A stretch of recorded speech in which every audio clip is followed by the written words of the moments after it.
السلام علیکم. وعلیکم السلام. یا جی علی جناب. مدد. یا علی مدد. مولا علی علیہ السلام مدد. آغا صاحب میرا ایک سوال تھا. میں جی. وسیم عباس بات کر رہا ہوں لاکھانہ سے.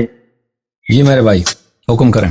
سب سے پہلے تو آپ کا شکریہ آغا صاحب کہ آپ ایسا کام کر رہے ہیں کہ جماعت عمریہ کو ہم جواب دے پائیں.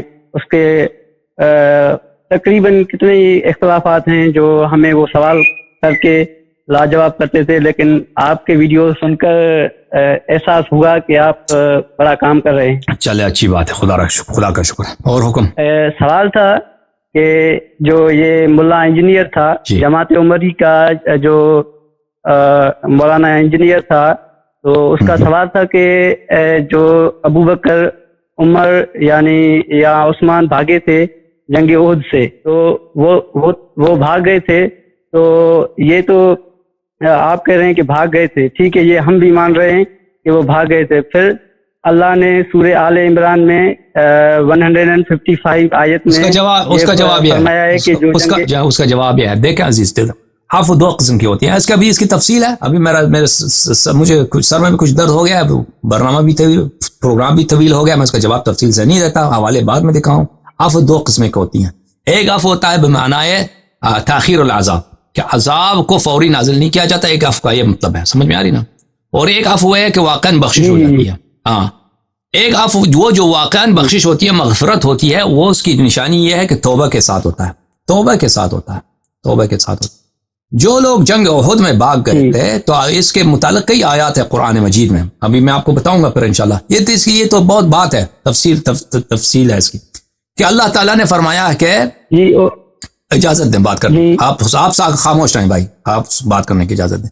قرآن کی کئی آیات ہیں، اس میں آیت یاد کرنے کی کوشش کر رہا ہوں کہ اللہ تعالیٰ فرماتا ہے کہ میں اسی لیے کہ تاکہ تاریخ کے لیے ثابت ہو جائے کہ کون لوگ ایماندار ہیں اور کون لوگ بے ایمان ہیں، میں نے یہ احد میں جو آپ کو شکست دلائی ہے، جو آپ کو شکست ہوئی ہے، یہ ایک امتحان کے طور پر میں اسی لیے لے کے آیا ہوں، تاکہ پتہ چل جائے کہ ایماندار کون ہے اور بے ایمان کون ہے. ٹھیک ہے نا. تو یہ فرمایا. تو یہ بجائے خود کہ بعد میں عفو ہوا ہے یا نہیں ہوا ہے، تو تاریخ کے لیے قرآن نے جو میزان اور جو ترازو اور جو میجرمنٹ کا جو آلہ بنایا ہے، وہ یہی ہے کہ جنگ احد میں جو بھاگ گئے تھے ان کی بے ایمانی ثابت ہے. یہ قرآن کی آیات ہیں. ابھی وہ آیت مجھے بخار بھی ہے، مجھے ہم حسبتم، ابھی وہ آیت میں بعد میں آپ کی خدمت میں پیش کروں گا آپ کو تفصیل کے ساتھ. لیکن ابھی جو یہ کہتے ہیں کہ اجازت دیں بھائی بات کرنے دیں. کتنی دفعہ کہہ دوں کہ مجھے بات کرنے دیں. اب جہاں تک عفو کی تعلق ہے، عفو کا شرط یہ ہے تو اگر توبے کے ساتھ ہو، طلب مغفرت کے ساتھ ہو، اور اللہ کی جانب سے عفو یقینی ہے، وہ بخشش ہو جاتی ہے اس سے. لیکن قرآن میں بہت سارے ایسے عفو ہیں جو بنی اسرائیل سے کہہ دیا کہ ہم نے آپ کو عفو کر دیا. اس کا عفو یہ تھا کہ ابھی عذاب نازل نہیں ہوا. اس عفو کا مطلب یہ ہے کہ ابھی تعجیل عذاب نہیں ہے، ابھی فوراً عذاب نہیں ہے. بنی اسرائیل پر مثلا پہاڑ اٹھایا گیا تھا نا، پہاڑ ان کے اوپر چڑھا دیا تھا، پہاڑ گر جائے گا. انہوں نے فوراً ان سے وہ کیا کیا تھا، انہوں نے تعہد دیا تھا کہ ہم وعدہ کرتے ہیں. پھر وہ عذاب اٹھ گیا تھا. لیکن یہ ان سے نہیں کہ اللہ ان سے راضی ہو گیا ہے، یہ تاخیر عذاب فی الحال جو ہے ان سے عفو کیا گیا ہے. تو اس کی جواب یہ ہے کہ اگر یہ ثابت کرتے ہیں جماعت مخالفین کہ صحابہ نے توبہ کیا ہے، عمر نے بھاگ کر توبہ کیا ہے، ابو بکر نے بھاگ کر توبہ کیا ہے، عثمان نے بھاگ کر توبہ کیا ہے، وہ توبہ ہمیں دکھائیں کہ کہاں پہ انہوں نے توبہ کیا ہے.